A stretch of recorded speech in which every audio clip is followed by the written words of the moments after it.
Hello there ladies and gentlemen, welcome to another video of Gaming in Linux. It's this time of the year already where it's got to the point where it's time to make another list of top 10 Linux games of the year. It's been an eventful year with some old games finally coming to Linux, and especially some games that we've been waiting a long time for. So, in my own opinion, here is a list of the top 10 Linux games of 2016. In no particular order, enjoy. I originally got this game a couple of years ago through PlayStation Plus for my PS3. I completed the game and I was sweetly surprised by how much of a fantastic game it was. Even on the PS3 it looked beautiful. So enjoying this game on Linux at 60 FPS and above felt even better.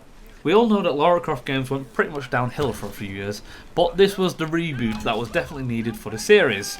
Although I must say in this game, she is a super duper lucky girl. No, nothing to do with, then. More to do with the fact that she survives every sure death experience she comes across, no problem. Now, we've come to, I guess, the most expected game to be on this list.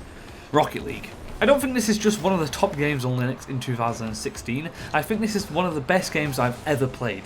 I'm coming up to 600 hours game time and I still find myself playing this every other night. Even when a new game comes out, I play that for a little bit and then Rocket League engulfs me yet again. I can't recommend this game enough.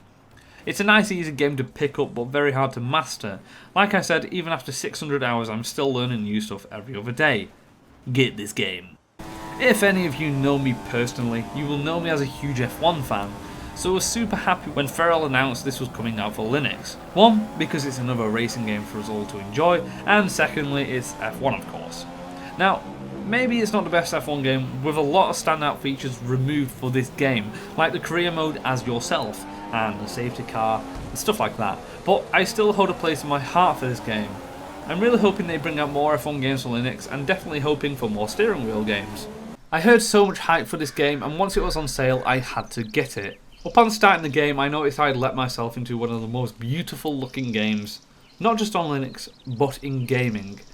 I ended up completing the game in 2 sittings, which was around 4 hours long, which isn't amazing, but what you get in those 4 hours makes this game worth it. The voice acting is perfect, and it's what invites you into the game more, as you choose what Henry, your character, says in his conversation to Delilah, as a newly formed relationship blossoms. I heard the stories about this game. It's the 2D Dark Souls, they said. It's super hard, they said. Well, they were right. You are sort of chucked straight into it, and it sort of sets the basis of the game. I love the concept, and it seems in the 2D environment it works surprisingly well. Just, if you bring yourself around to play this, ensure you have a lot of dedication and patience, and I guess try and remain calm. Now, I know this isn't classified as a full-blown game, however I was absolutely blown away by this DLC. It brought me back to Dying Light after a while of playing off it, bringing with it a brand new massive part of the map, new weapons, new enemy types, new events and side missions, and the biggest thing of all, buggies! This seemed to be a necessity with this new, bigger and more open style map. They feel great to drive and add a whole new section of upgrades for your own personal buggy. Now this is DLC done properly. This is the game I saw as the one that kept bringing me back. I guess it was my second life at the farm. I kept having to come back and keep improving my farm and improving my relationships in the game. The game gets a lot of updates which brings you back for more, and with co-op planned for the future I hope to be able to make my own farm with my girlfriend or something. That would be cool. A game I kept an eye on before it was released, not expecting a future Linux release.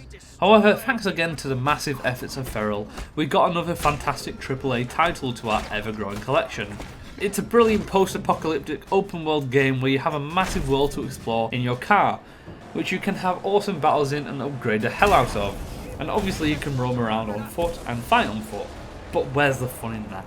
At the beginning of the year, there was a sudden surge in Rollercoaster Tycoon-esque games, even with Rollercoaster bringing their own to the party in Rollercoaster Tycoon World, which was originally supposed to come to Linux. However, Parkitect delivered and is, however, still in early access, but there was just something about this game that took me back to the days on the original Rollercoaster games.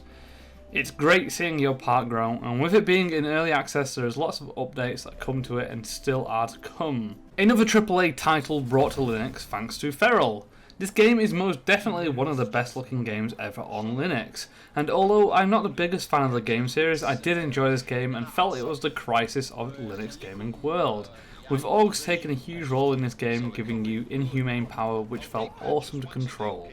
Anyways guys, I know some people would disagree with this list, so please let me know what you would have had instead. Thanks for watching guys, rate and subscribe for future Linux content, and here's to 2017.